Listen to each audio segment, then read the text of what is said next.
Incline su rostro, por favor. Padre, disponemos nuestro corazón en esta tarde. Queremos, Señor, que tu palabra sea clara en nuestras vidas, Señor. Tú traes una palabra para nosotros, quieres hablarnos, y nosotros como tu pueblo, Señor, queremos inclinar nuestro oído, Señor, para escuchar con atención tu voz. Sabemos, Señor, que tu propósito es bueno. Y siempre, Señor, que viene una exhortación, es con un propósito, Señor. Tú quieres despertarnos, quieres hablarnos para que nosotros seamos diferentes, Señor, seamos conforme a tu propósito, que tengamos tu carácter, Señor. Háblanos al corazón, que tu Espíritu Santo nos ayude a entender esta palabra.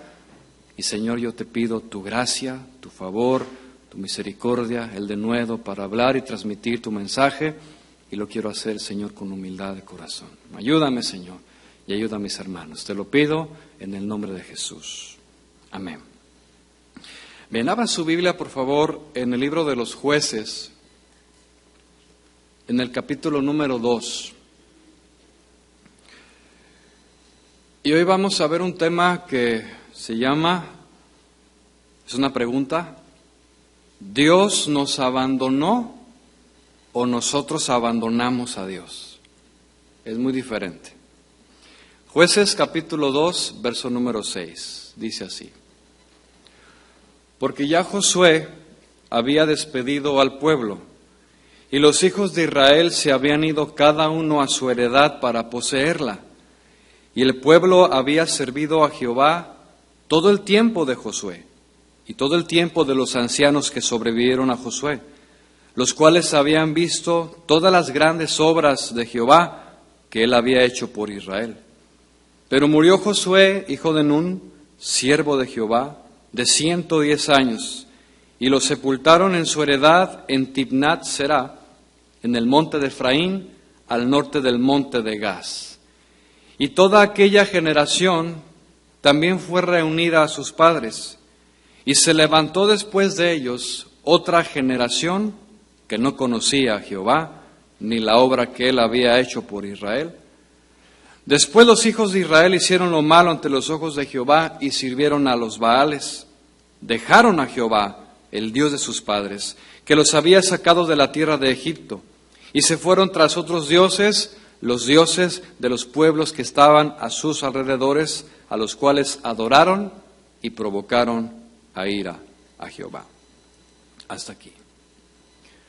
Podemos notar que la nación de Israel, al ser introducida en la tierra prometida, no habían pasado muchos años de haber visto con sus ojos cómo Dios con mano poderosa, fuerte, abrió aquel mar, quebranta al faraón y los introduce a una tierra, dice la Biblia, donde fluye leche y miel. Pero antes ellos tenían que entrar a esa tierra y echar a todas las naciones paganas que habitaban aquella región.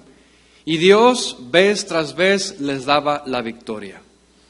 Cuando pasan los años, el pueblo de Israel, ya asentado, comienza, como la naturaleza humana, a relajarse. Comenzó a tomar tibieza, ligereza e indiferencia. Y dice aquí la Biblia en Jueces que después de estas cosas se levanta una generación que no conocía a Dios, una generación de antemano que lo conocía, pero dejaron de buscarlo, dejaron de adorarle, dejaron de instruir a sus hijos y la consecuencia no se dejó dejar notar. ¿Qué fue lo que sucedió? Abandonaron a Dios y comenzaron a adorar a otros dioses. Por lo tanto, mis hermanos, así como pasó en aquel tiempo, lo mismo sigue sucediendo actualmente. Con los años, nosotros como nación hemos abandonado a Dios, tal y como lo hizo Israel. Nuestra sociedad, poco a poco, a través de los años, en todas las áreas, ha abandonado a Dios. Si nos referimos, por ejemplo, a esta nación, Estados Unidos de Norteamérica, una nación que fue fundada por hombres cristianos, temerosos de Dios, amantes de un sueño que consistía en una libertad y una oportunidad para todos. Su fundamento bajo un sistema de leyes éticas, morales, que dependían directamente de la palabra de Dios. Fuera de la palabra, ellos no hacían nada, todo estaba fundamentado aquí. Y los padres fundadores como George Washington, Thomas Jefferson, Samuel Adams, el primer ministro de Justicia, John Hay, todos ellos salieron de Inglaterra en busca de una libertad ante un gobierno tirano y de persecución. Y llegando aquí en el año de 1776, escribieron la famosa Declaración de Independencia de esta nación. Y como un dato interesante, de los 55 hombres que escribieron la Constitución, 52 eran cristianos. 52. Eso trajo como resultado que toda una sociedad y un país estuviera bajo el control de Dios. De hecho, en el juramento se puede citar una nación bajo Dios. Los billetes, los dólares, algunos de ellos traen una inscripción que dice, en Dios confiamos. ¿Todo por qué? Porque esta nación fue fundada en bases y principios bíblicos. Por lo tanto, todos ellos comenzaron a regirse bajo la palabra de Dios. Tenían sus normas morales, éticas, sociales y de gobierno cimentadas en la palabra. Por ejemplo, Thomas Jefferson, quien fuera el tercer presidente, llamó a la Biblia la piedra angular para la libertad. James Madison, que fue el cuarto presidente, dijo, hemos puesto nuestro futuro en la capacidad de seguir los 10 mandamientos con todo nuestro corazón. Y George Washington, que fue el primer presidente de esta nación, comentaba, cuando tú hables de Dios y sus atributos, hazlo con toda seriedad y reverencia. Él también dijo una famosísima frase que dice, es imposible gobernar al mundo sin Dios y sin la Biblia. Nos damos cuenta entonces que la mentalidad de estos hombres estaba arraigado totalmente en la palabra de Dios. ¿Por qué? Porque ellos amaban a Dios, hermanos. Y tanto para él y para muchos otros, la relación con Dios y la moralidad eran los pilares esenciales de toda sociedad. Incluso para ellos había un dicho muy popular que decía, nadie puede llamarse americano si menosprecian la palabra de Dios. O sea, se la tomaban muy en serio. Y desde entonces hasta hoy han pasado poco más de 200 años. Y aquellas generaciones que amaban a Dios, que buscaban, que respetaban su palabra, han casi desaparecido. El cambio más dramático y acelerado ha ocurrido en los últimos 50 años. De hecho, en la semana yo platicaba con un anciano y es de veras muy edificante poder platicar con gente adulta, gente ya arriba de los 60, 70, porque tienen mucha experiencia que contarnos. El asunto es que no todos estamos dispuestos a sentarnos y escuchar la experiencia. Y podemos aprender de ellos. Y bueno, yo fui a un lugar público, estaba yo esperando mi turno y tomé mi lugar. Y a un lado de conmigo estaba este hombre, ya anciano. Y él me comenzó a abordar en temas de lo que está pasando. Y entre otras cosas, él con dolor en su corazón, y lo pude percibir, decía, yo no entiendo qué es lo que ha pasado con esta nación. Dice, yo nací aquí, mis padres son de México, o eran de México. Y dice, y durante 80 años, o por lo menos la mitad de ellos que tengo memoria, he visto cómo ha ido cambiando la historia. He visto cómo han ido cambiando los jóvenes, los adolescentes. Son tiempos muy difíciles, muy difíciles. Y él citó una frase que llamó mucho mi atención y dijo lo siguiente, con todo lo que está pasando, pienso que Dios nos ha abandonado. Y fue cuando yo reaccioné y dije, no, nosotros somos los que dejamos a Dios. Y las consecuencias aquí están. Entonces, mi pregunta es, esta generación que nos tocó vivir a usted y a mí en este país, la pregunta ¿es la generación que busca a Dios? ¿Es la generación que anhela su presencia, su palabra? ¿Será acaso la generación que camina con temor, con rectitud y dependencia de Él? ¿Será una generación llena del Espíritu Santo que vive de manera apasionada por Cristo y su palabra? Es lamentable decirlo, mi hermano, pero hoy vemos todo lo contrario. Somos hoy por hoy una generación que no busca a Dios. Buscamos lo de nosotros mismos. buscamos más la vanidad y satisfacer nuestro ego que a Dios. Somos una generación donde principalmente la tecnología, las actividades de todos los días han robado y cautivado nuestro corazón y nos han llevado lejos de Dios, porque tenemos más tiempo para eso que para buscar a Dios. El libro de los Jueces entonces nos dice que en aquellos días se levantó una generación que no conocía a Dios, ni la obra que Él había hecho por Israel. Y esto puede ser una realidad ahora. Mi pregunta es, ¿por qué sucedió esto? ¿Por qué? La respuesta es porque dejaron a Dios, no ahora, desde muchos años atrás. Nosotros somos el resultado de lo que nuestros padres trabajaron durante nuestra formación. Y nuestros padres son el resultado de lo que hace 80 años sus padres también trabajaron en su formación. Y el resultado es una tragedia.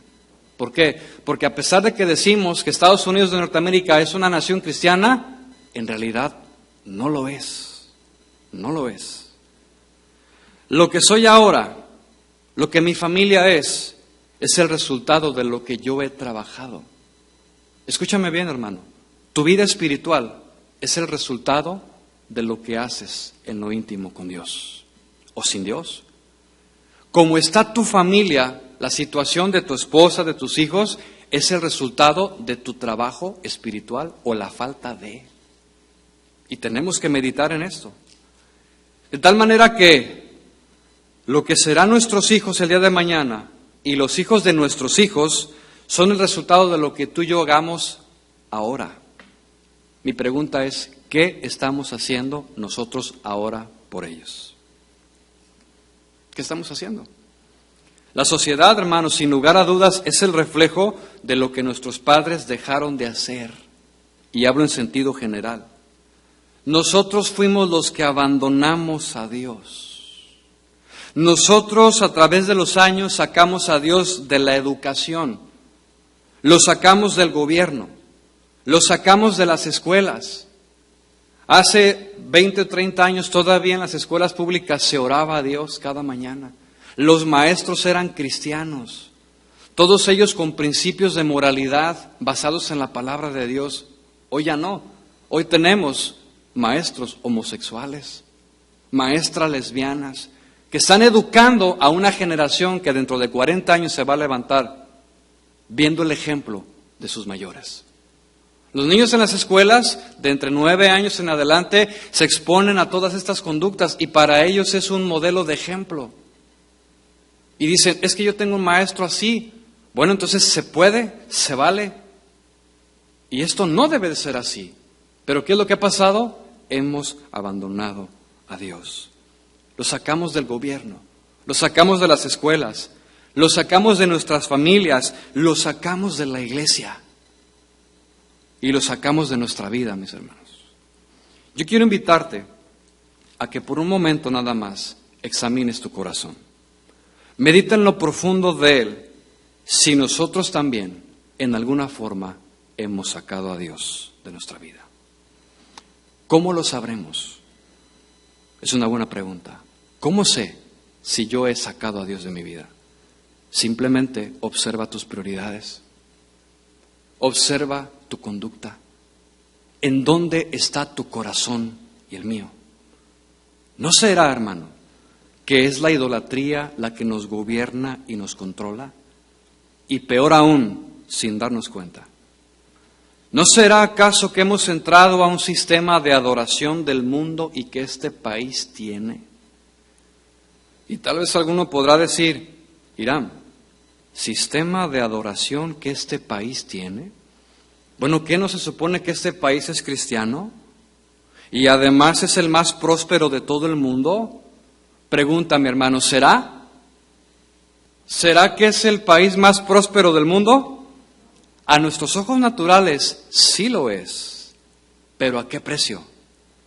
Hay además una diferencia entre tener prosperidad con Dios a tener prosperidad sin Dios. Porque déjame decirte que sí se puede alcanzar la prosperidad económica sin Dios. Y para eso tienes a los magnates más poderosos del mundo. Bill Gates, Steve Jobs.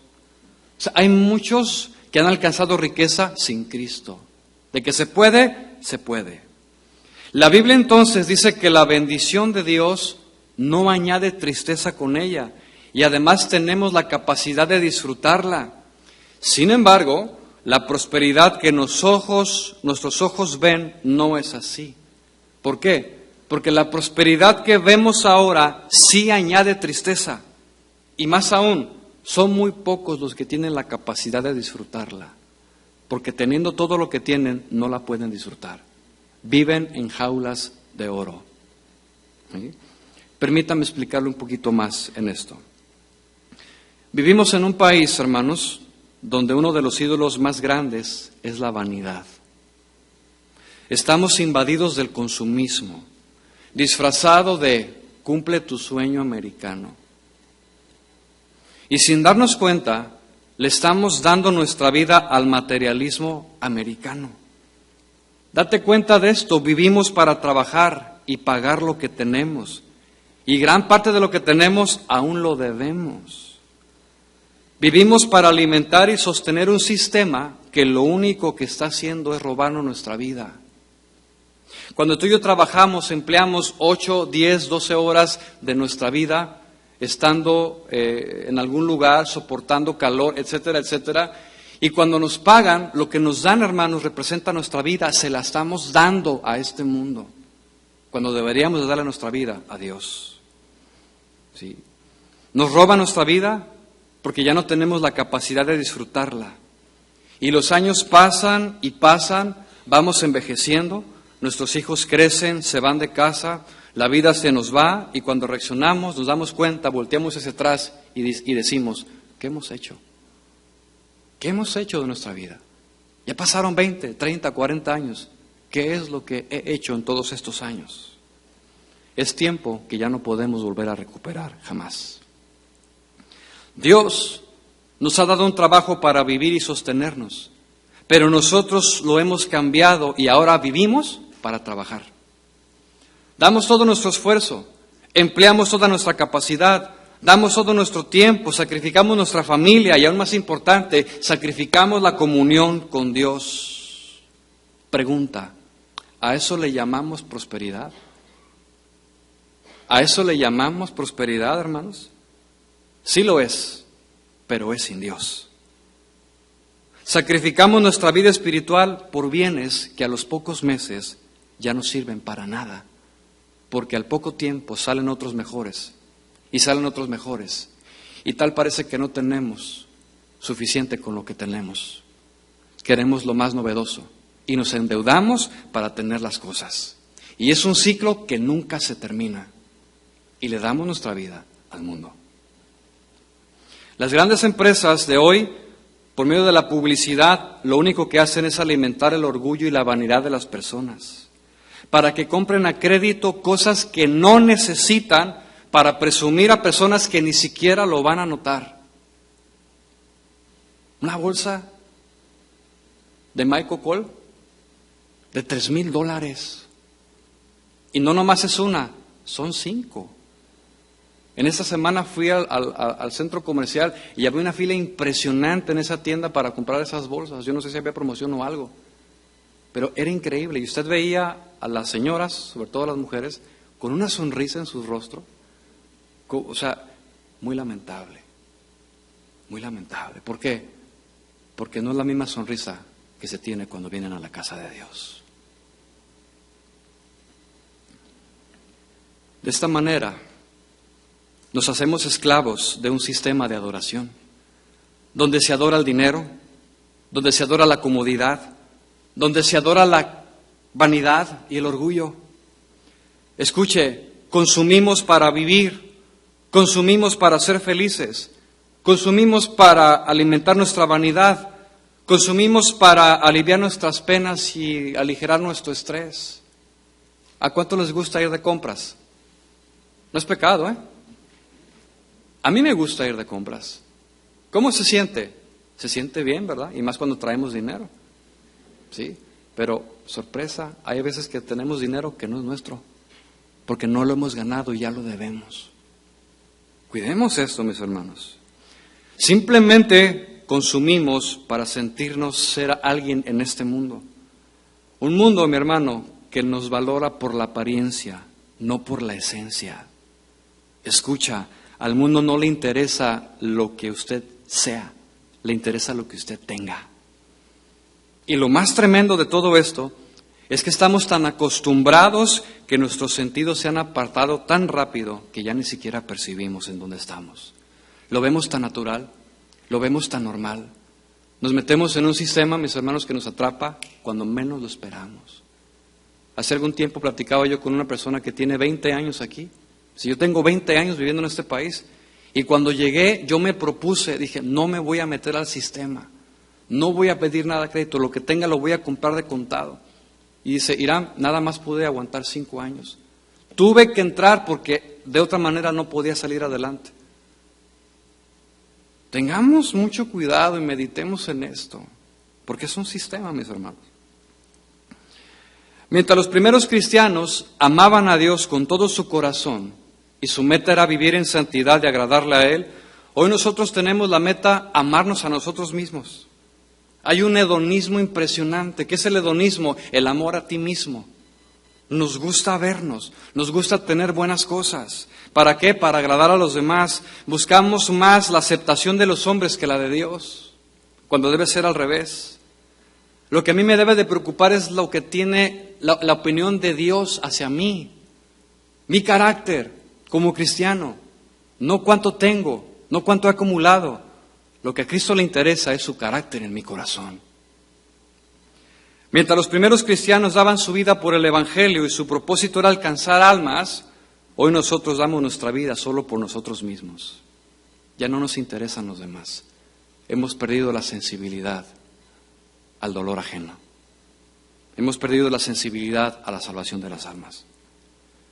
Mientras el apóstol Pablo tenía como pérdida todas las cosas terrenales a fin de tener el conocimiento de Cristo, hoy lo hemos volteado. Hoy nosotros buscamos y le damos más prioridad a las cosas terrenales y perdemos el conocimiento de Cristo. El resultado lo estamos viendo. Nuestra sociedad es una prueba de ello, mi hermano. Pregunta, ¿Dios nos abandonó o nosotros abandonamos a Dios? Dice entonces el libro de Jueces, capítulo 2, versículo 10, ya lo tiene abierto, que se levantó después una generación que no conocía a Jehová, ni tampoco había escuchado la obra que Él había hecho por Israel. Pregunta, ¿había cosas que transmitir a las generaciones siguientes? Por supuesto. Es más, ellos tenían ya el Pentateuco escrito. Tenían todas las maravillas de Dios, además que ellos vieron con sus ojos. ¿Pero qué pasó? Dejaron de hacerlo. Dejaron la enseñanza, dejaron la instrucción. Padres de familia que están aquí, ¿cómo está tu casa? ¿Cómo están tus hijos? ¿Cómo estamos educándolos? No es suficiente traerlos a la iglesia una vez a la semana, donde están expuestos solamente 1 hora a una enseñanza bíblica.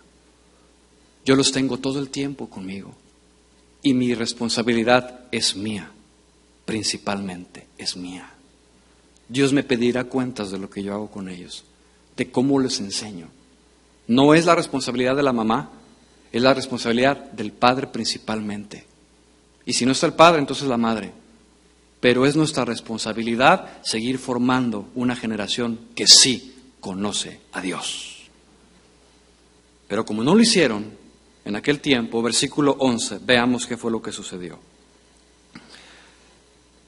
Dice, después los hijos de Israel hicieron lo malo ante los ojos de Jehová y sirvieron a los Baales, demonios.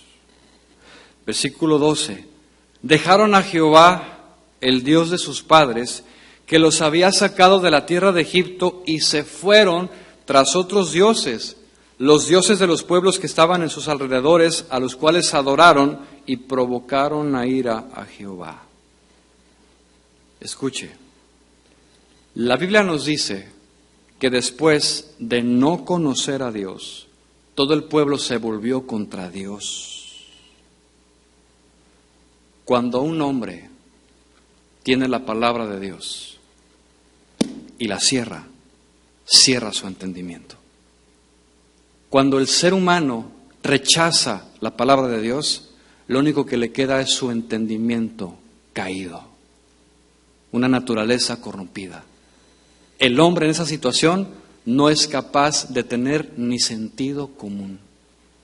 Dice la Biblia que ni siquiera tienen afecto natural, no tienen la capacidad de amar, no tienen la capacidad de entablar algo bueno, porque su corazón está en tinieblas. ¿Por qué? Porque rechazaron el consejo de Dios. Y más aún, el hombre cuando cierra la Biblia no tiene la capacidad de discernir entre lo bueno y lo malo. Por esa razón es que la gente está como está, hermanos. Por eso es que en las universidades, en las escuelas, desde middle school, ya ves cosas tremendas. Porque los padres no han educado a esta generación y ellos no saben distinguir entre lo bueno y lo malo. Les parece bien el tener un afecto hacia el mismo sexo. Les parece bien tener fornicación, relaciones sexuales antes del matrimonio. ¿Es tan normal? ¿Por qué? Porque no han abierto el consejo. Adán y Eva dejaron a Dios, cambiaron la verdad por la mentira de una serpiente y trajo como consecuencia ser abandonados a su propio razonamiento. ¿Cuál fue el resultado? Que después de Adán y Eva, ellos se multiplicaron fuera de Edén. Y como ellos traían la simiente caída, los hombres comenzaron a multiplicarse sin el conocimiento de Dios. Llegando así hasta Génesis capítulo 6, donde dice la Biblia que hubo tanta maldad en la tierra que Dios tuvo que mandar un juicio. Lo mismo sucederá en nuestros días. Hoy la tierra, igual que en los tiempos de Noé, está atestada de maldad y está el juicio ya preparado para que en cualquier momento descienda sobre esta humanidad. El abandono de Dios trae consecuencias. El abandono de Dios trae consecuencias a nuestra vida, a nuestra sociedad y aún a nuestras iglesias. Y mire, si me detengo por un momento en esta área, el área de la iglesia, el asunto es devastador espiritualmente hablando. ¿Por qué? Porque la iglesia, que debe ser columna y baluarte de la verdad, hoy no lo es. Iglesias, hermanos, donde sus congregantes y sus líderes han abandonado a Dios, donde han cambiado la verdad de las Escrituras, que vivifica el espíritu por la mentira que satisface los sentidos naturales. Pregunta, ¿a usted le vivifica la palabra de Dios? Pero muchas iglesias lo consideran obsoleto. Hoy necesitamos vivificar la carne, dicen ellos. ¿Y cuál es el resultado? Bueno, tenemos congregaciones sensuales, no espirituales. Y como todo se reproduce según su género, porque tal es el líder, tales son las ovejas, tal es el pastor, las ovejas, también hay un resultado. Como los líderes de las congregaciones, de las iglesias que se aprecian de ser cristianas, dejaron la palabra de Dios, también sus congregaciones y sus congregantes están en la misma condición. ¿Cuál es el resultado? Cristianos carnales y no espirituales. Cristianos que solamente quieren sentir emociones, que solamente se enfocan en el sentir. Y son esos que se caen, que tiemblan, que se ríen sin control, que son llevados al éxtasis espiritual, entre comillas lo digo, pero sus corazones están completamente vacíos, carentes de Dios. No hay vida de Dios. ¿Por qué? Porque después de tener aquella experiencia, después de salir de ese lugar donde la alabanza estuvo extraordinaria, donde nos reímos, nos tiramos al suelo, temblamos, hicimos un montón de cosas que satisfacieron nuestra necesidad humana, las personas salen para volver a la misma vida.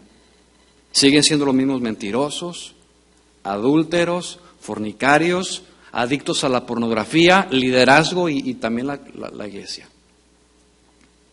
Hoy, hermanos, tenemos una iglesia manchada por el pecado. Una iglesia, mi hermano, que necesita ser restaurada. Una iglesia que necesita ser santificada. Dios pone su parte, pero también comienza por mí. Amén.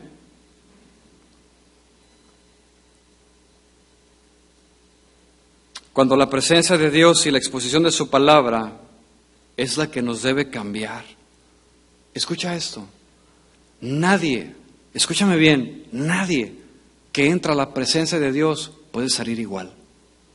Es imposible. Y vemos la vida de todos los hombres de Dios, Isaías, Jeremías, el apóstol Pablo, siempre después de un acercamiento con Dios a ese nivel, nunca fueron iguales. Entonces yo me pregunto, ¿por qué entonces si decimos que tenemos un encuentro con Dios, por qué nuestras vidas siguen iguales? ¿Por qué seguimos con una apatía, con una indiferencia? ¿Por qué seguimos en donde mismo? No todos, desde luego. Mis hermanos, el verdadero carácter de Cristo y la vida del Espíritu se demuestra fuera de la iglesia. No es aquí. Aquí todos aparentamos o podemos aparentar una vida espiritual, pero realmente el carácter de Cristo se manifiesta saliendo de esta puerta. Lo que tú y yo hacemos en privado, cómo hablamos, cómo nos conducimos en los negocios, en nuestro trabajo. Recordemos que nuestras conductas son el reflejo de lo que somos en lo interior. Yo voy a expresar lo que hay en mi corazón. Porque donde está el tesoro está el corazón. Si para mí las cosas terrenales son una prioridad, ahí voy a estar. Mi corazón ahí va a estar. Si dedico tiempo al mundo, a sus actividades, a todo eso y a Dios. ¿Dónde está mi corazón? Si digo ser cristiano. Pregunta entonces, ¿Dios nos abandonó o nosotros abandonamos a Dios?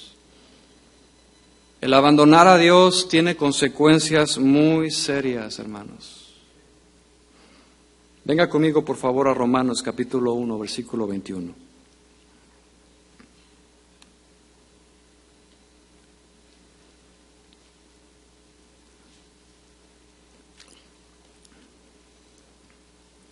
Dice, pues habiendo conocido a Dios, ¿de quién está hablando aquí? De los hombres. Pues habiendo conocido a Dios, no le glorificaron como a Dios, ni le dieron gracias, sino que se envanecieron en sus razonamientos y su necio corazón fue entenebrecido. Profesando ser sabios, se hicieron necios y cambiaron la gloria del Dios incorruptible en semejanza de imagen corruptible de aves, cuadrúpedos y de reptiles. ¿Quién abandonó a quién? Los hombres abandonaron a Dios. Consecuencias, versículo 24. Por lo cual, también Dios los entregó, y cuando menciona esta palabra, entregar significa empujar, y también en su original significa abandonar.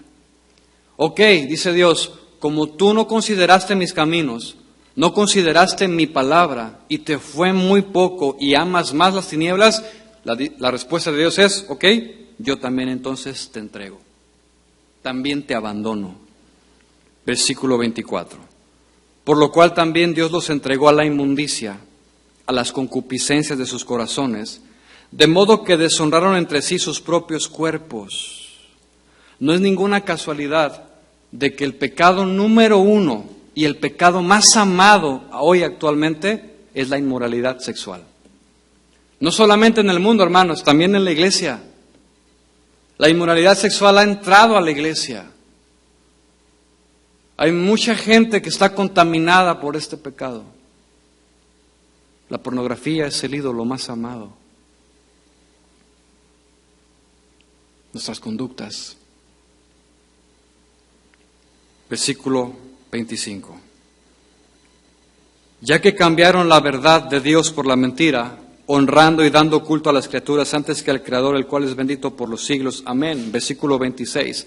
Por esto Dios los entregó, segunda vez que lo menciona, a pasiones vergonzosas, pues aún sus mujeres cambiaron el uso natural por el que es contra naturaleza, Y de igual modo también los hombres, dejando el uso natural de la mujer, se encendieron en lascivia unos con otros, cometiendo hechos vergonzosos hombres con hombres y recibiendo en sí mismo la retribución debida a su extravío. Y como ellos no aprobaron tener en cuenta a Dios, Dios los entregó a una mente reprobada para hacer cosas que no convienen, estando atestados de toda injusticia, fornicación, perversidad, avaricia, maldad, llenos de envidia, homicidios, contiendas, engaños, malignidades, murmuradores, detractores, aborrecedores de Dios, injuriosos, soberbios, altivos, inventores de males, desobedientes a los padres, necios, desleales, sin afecto natural, implacables y sin misericordia, por si a alguno le queda alguna duda. Todo esto es el resultado de toda una generación que no conoce a Dios y que lo dejó. No ahora, lo dejó hace años. Pero ahora te voy a girar el lado. Eso es la sociedad. Pero ¿y qué de nosotros? ¿Qué de nosotros que estamos escuchando este mensaje? Yo te quiero invitar a que examines tu corazón y hagámonos la siguiente pregunta en lo profundo. ¿He abandonado yo a Dios? ¿Lo he dejado? Y bueno, alguno podrá decir, yo creo que no. Estoy convencido que yo no he dejado a Dios. Bueno, yo te invito a que juntos evaluemos por un momento nuestra calidad espiritual. Como si estuviéramos a un minuto de entregar este cuerpo y estar ante la presencia de Dios. Pregunta, ¿cómo está tu vida espiritual en este momento? No me refiero a congregarte, a que alabes, a que sirvas en un ministerio. No. ¿Cómo está tu vida espiritual en este momento? No me refiero de ser perfecto, porque nadie es perfecto. Pero como cristiano, que digo conocer la palabra y tengo años escuchando el consejo de la palabra, ¿cómo considero mi vida espiritual ante los ojos de Dios? Los ojos de Dios, hermanos, escudriñan todo. No hay una sola cosa que pueda permanecer oculta ante Él. Él lo sabe todo, al instante. ¿Cómo consideras tu vida espiritual? Mi comportamiento, mis actitudes, mi forma de hablar dentro y fuera de la iglesia. Si hablamos del carácter, por ejemplo, tengo sinceridad de corazón, prudencia en el hablar, honestidad, compasión, misericordia, perdono las ofensas, camino en integridad. Escúchame bien, y cuando hablo de integridad, habla de ser sin doblez. Mi sí es sí, mi no es no. Mi vida concuerda con lo que digo creer. Integridad tiene mucho que ver con la rectitud.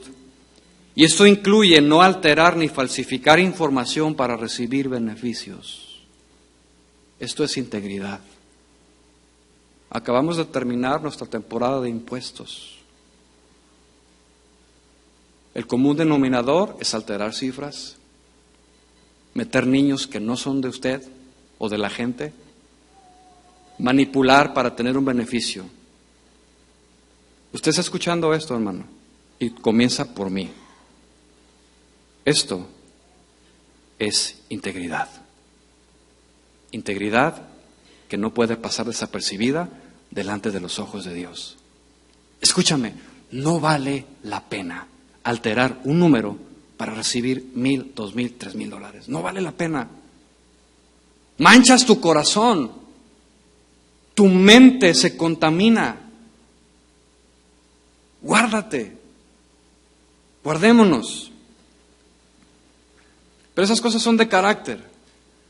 Pero si hablamos del fruto del Espíritu, ¿cómo andamos en el amor, en el gozo, en la paciencia, en la benignidad, bondad, fe, templanza, mansedumbre? ¿Cómo andamos en estas áreas?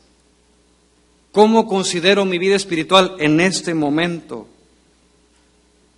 No se espera perfección, pero sí que haya un crecimiento a través de los años, que ya no me enojo con tanta facilidad, que ya no estoy tan irritado todo el tiempo, ha disminuido.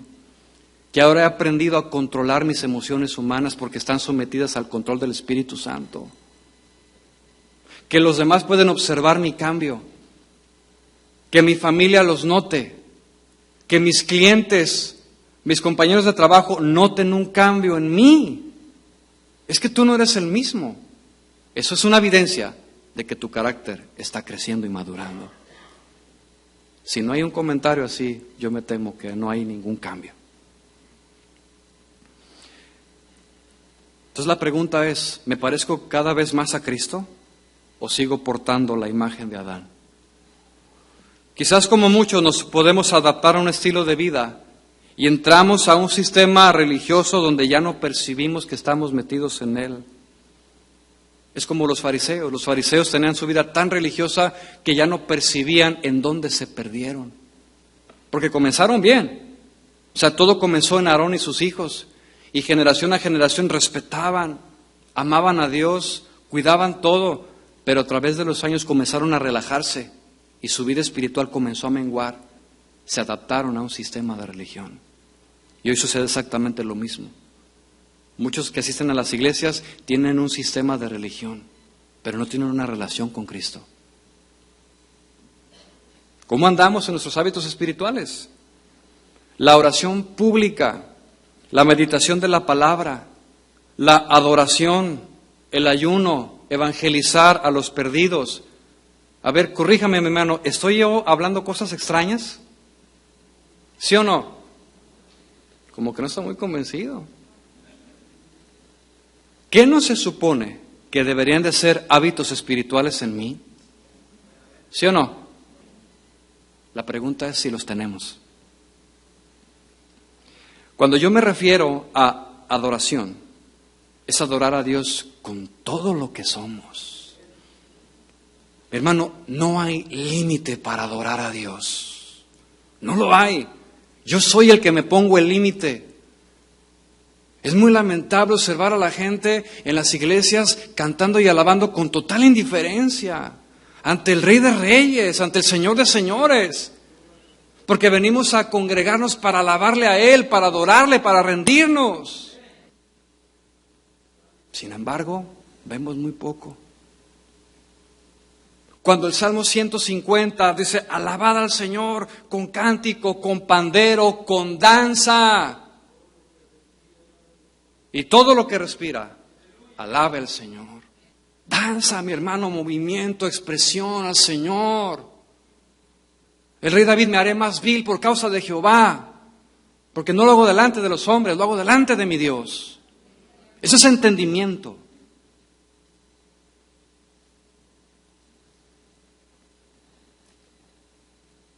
Cuando me refiero a la oración, me refiero a la oración dentro y fuera de la iglesia, hermanos. Pregunta, y me voy a meter a la intimidad de tu casa. ¿Cómo es la oración en tu familia? ¿Hay o no la hay? Padre de familia, yo soy el que debo de congregarlos. Vénganse, yo los llamo. Yo soy el pastor de mi casa. Vénganse, vamos a orar, vamos a buscar a Dios juntos. Que ellos puedan ver en mí un ejemplo de lo que digo ser. No un ejemplo de domingo a domingo, no, un ejemplo de una vida en el espíritu de todos los días, hermano. Mis hijos me deben de estar observando todo el tiempo. Mi papá adora a Dios, mi papá busca a Dios, mi papá ora a Dios, mi papá medita en la palabra de Dios, mi papá es un ejemplo del carácter de Dios. Pero ¿qué es lo que pasa? Nos relajamos y dejamos, abandonamos. Todas estas cuestiones, mis hermanos, son importantes. Cuando me refiero a la meditación de la palabra, no me refiero simplemente a leer. Me refiero a meditar en ella, y hay 3 niveles, entiéndalo por favor. Una cosa es leer la Biblia, otra cosa es estudiarla y otra cosa es meditarla. Yo tengo que pasar los 3 niveles. Yo no me puedo quedar, oh sí, el Salmo 19, oh Señor. No, yo leo, me tomo un tiempo para abundar, estudiar, voy a los comentarios bíblicos, comienzo a escudriñar la palabra y después medito. A ver, hoy aprendí esto y lo traigo rumiando todo el día. De esa forma nosotros memorizamos los versículos. Hábitos espirituales. Todo esto es un reflejo de nuestra vida espiritual que no puede faltar. No puede si nos decimos cristianos. Te hago una pregunta. ¿Cuántos recordamos el día en que nacimos de nuevo? Yo lo recuerdo tan bien. Sé el día, la hora y el año en que nací de nuevo. Una vez que salimos de la presencia de Dios, mi hermano, no podemos ser iguales. Unos son radicales, así cambian, pero algo tremendo. Otros tienen su proceso de madurez. Pero si recordamos aquellos días, ¿cómo estábamos? ¿Cómo andábamos? No, andábamos. Mira, a mí se me hacía eterno de esperar de domingo a domingo para asistir a casa de oración ahí en Guadalajara. Era una sed que yo llegaba a mi casa, un hambre, que agarraba la palabra y me la devoré en un mes. Una y otra vez buscando a Dios. No me bastaba esperarme al domingo, agarraba los discos de alabanza, llegaba a mi cuarto, cerraba la puerta, ponía el disco y tenía otro servicio en mi casa, buscando a Dios, al Señor, con anhelo en mi corazón. Veía a las personas y decía, es que todos ellos no conocen a Dios, necesitan conocer a Dios, se van a ir al infierno si no escuchan el Evangelio. Y había eso en el corazón, todavía lo hay. Mi pregunta es si todavía está en el tuyo también. ¿Cuánto fuego de Dios hay en el corazón, hermanos? Necesita haber pasión por Él. Un deseo ardiente por Cristo. Pero yo me temo que algunos lo han perdido. La rutina, el trabajo, las actividades de cada día, el afán, la falta de tiempo, los hijos, las circunstancias de la vida, los roces entre personas nos afectan, sí, nos afectan y nos dañan. Y muchos abandonan la iglesia por esas cuestiones y sin darnos cuenta nos comenzamos a alejar de Dios. Ya no arde el corazón, estamos fríos. Y déjeme decirle que nuestra conducta refleja lo que hay en el interior. Escucha. Si alguien está en esta condición y ha perdido el fuego y la pasión de Dios, hoy es el día para volver su corazón a Él. No lo busque. Apocalipsis capítulo 2, versículo 2, el Señor escribiendo al ángel de la iglesia en Éfeso, dice, yo conozco tus obras. Y esta palabra puede ser para algunos de los que están aquí. Yo conozco tus obras y tu arduo trabajo y paciencia, que no puedes soportar a los malos y has probado a los que dicen ser apóstoles y no lo son y los has hallado mentirosos. Y has sufrido y has tenido paciencia y has trabajado arduamente por amor de mi nombre y no has desmayado. Sí, está muy bien, dice el Señor, te has congregado en casa de oración Fontana, muy bien, has escuchado muchas predicaciones, sí, qué bueno, alabas a Dios, qué bueno, sirves en un ministerio, qué bueno, has hecho muchas cosas, te has dado cuenta de la falsa doctrina y te estás metiendo a la buena doctrina, a la sana doctrina, eso es muy bueno, pero tengo contra ti que has dejado tu primer amor. ¿De qué me sirve ser amante de la sana doctrina? ¿De qué me sirve proclamar una verdad si tengo el corazón apagado?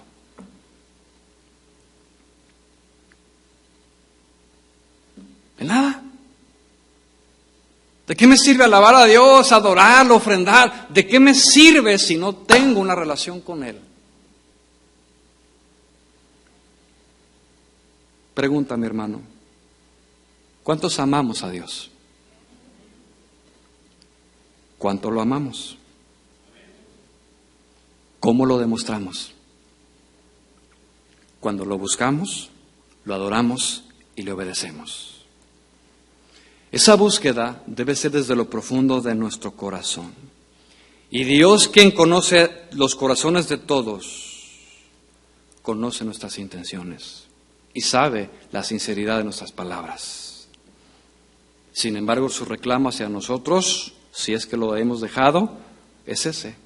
Has dejado tu primer amor, porque ya no hay búsqueda de Dios, ya no hay lágrimas. Mi hermano, ¿cuándo fue la última vez que lloraste en su presencia? ¿Cuándo fue la última vez que quebrantaste tu corazón delante de Él? Que no fueron lágrimas de aflicción. Ay, Señor, ¿qué voy a hacer? No, lágrimas de gozo. Señor, te amo con todo mi corazón. Eres el amado, eres el deseado de mi alma. Padre, qué bueno eres. ¿Cuándo fue la última vez? La exhortación de Dios es a buscarle. Y ve usted la sentencia para este tipo de personas. Dice, recuerda por tanto de dónde has caído y arrepiéntete y haz las primeras obras, pues si no, vendré pronto a ti y quitaré tu candelero de su lugar si no te hubieres arrepentido. Yo sé que a ninguno en su sano juicio le gustaría algo así. Por tanto, si hemos dejado, volvamos a Dios. La pregunta que viene aquí a continuación, y con eso terminamos, es, ¿qué podemos hacer? ¿Qué hacemos? Como le dijeron la multitud a los apóstoles, Señor, ahora ¿qué haremos? Señor, nos has confrontado. ¿Le ha confrontado el Señor en esta tarde? ¿Qué haremos? Yo sé que a algunos no les ha gustado, pero no es mi mensaje, es el mensaje de Dios. Yo tengo que ser obediente. Porque aunque no queramos, la palabra, una vez que la escuchamos, penetra hasta lo profundo del corazón. Y no tenemos excusa. ¿Qué haremos entonces? ¿Qué haremos? Bueno, Dios traía a mi corazón uno de los versículos más citados, pero con una profundidad espiritual que nos va a edificar en esta tarde. Mire, vaya por favor a 2 de Crónicas, capítulo 7, versículo 14. Y vamos a ver lo que Dios espera de nosotros.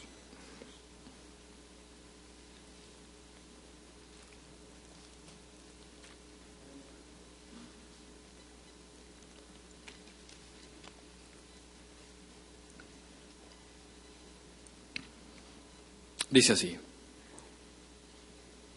si se humillare mi pueblo, sobre el cual mi nombre es invocado, y oraren, y buscaren mi rostro, y se convirtieren de sus malos caminos, entonces, dice Dios, yo oiré desde los cielos, y perdonaré sus pecados, y sanaré su tierra.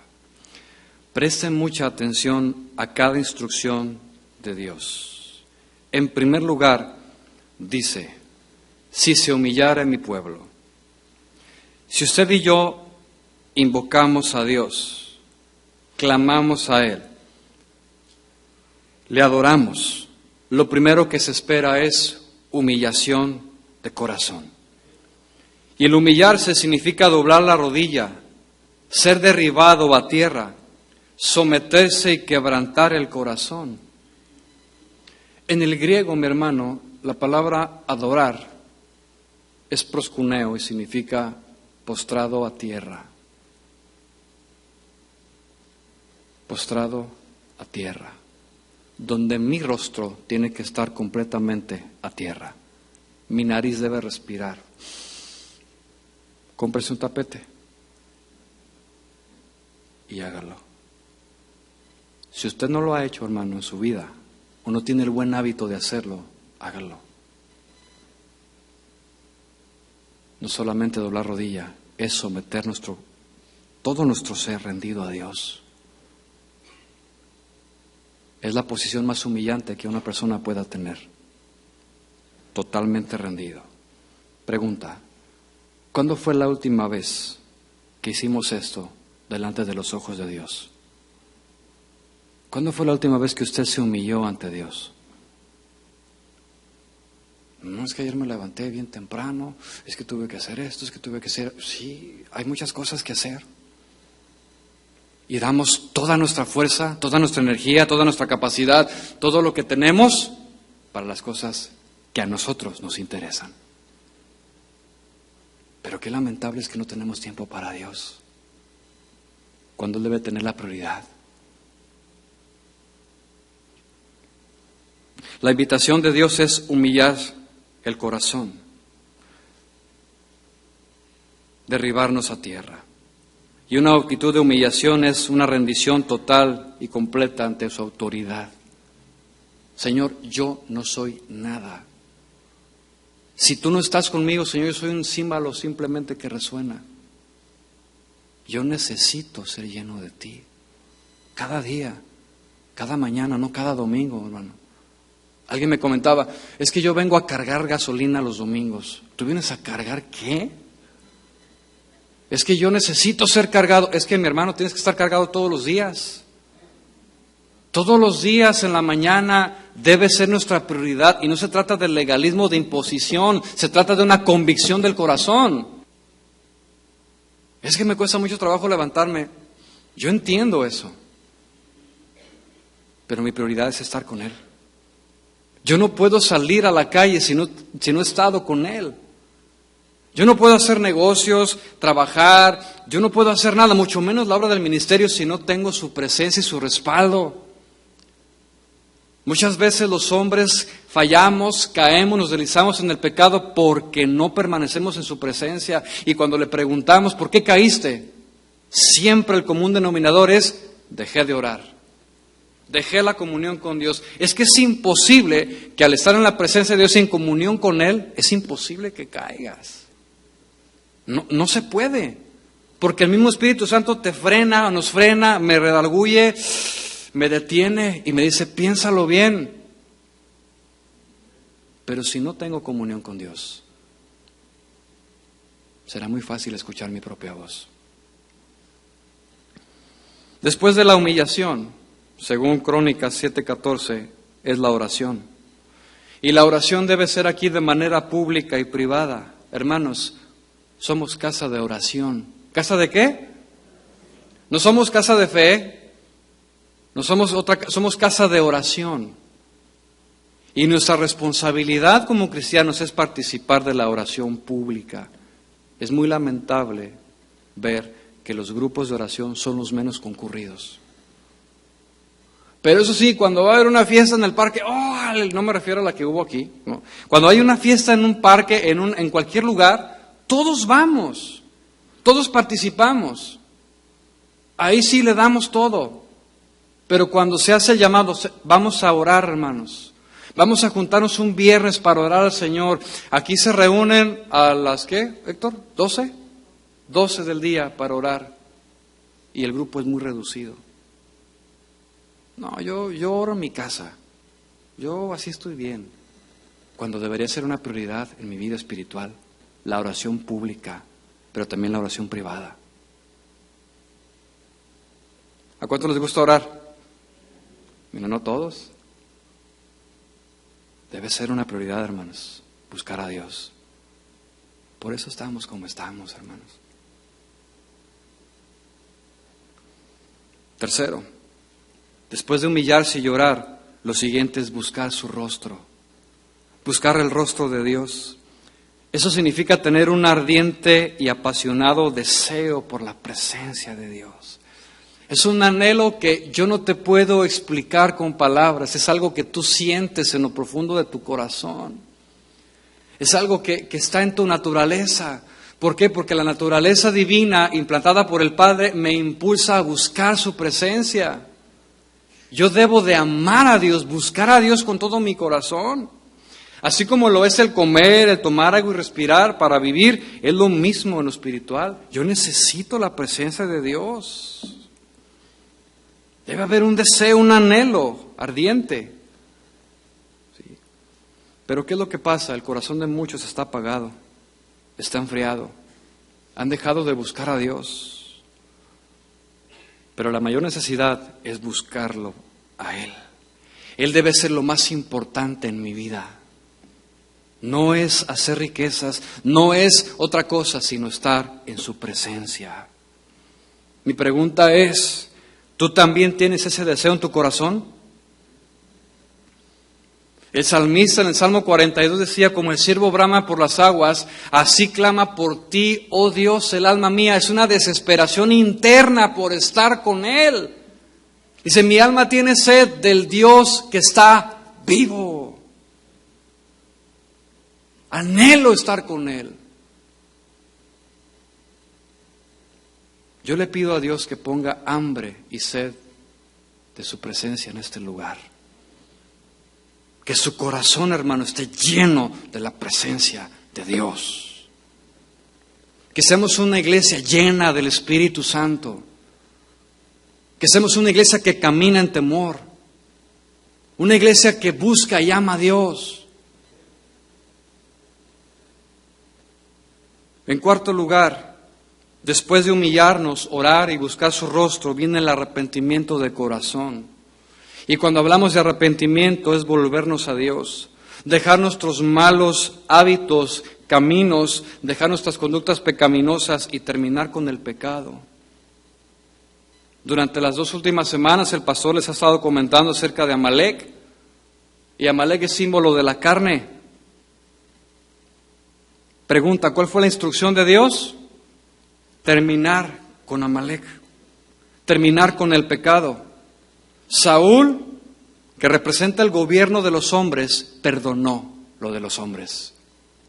Pero Samuel, que representa el gobierno de Dios, terminó lo que Dios dijo.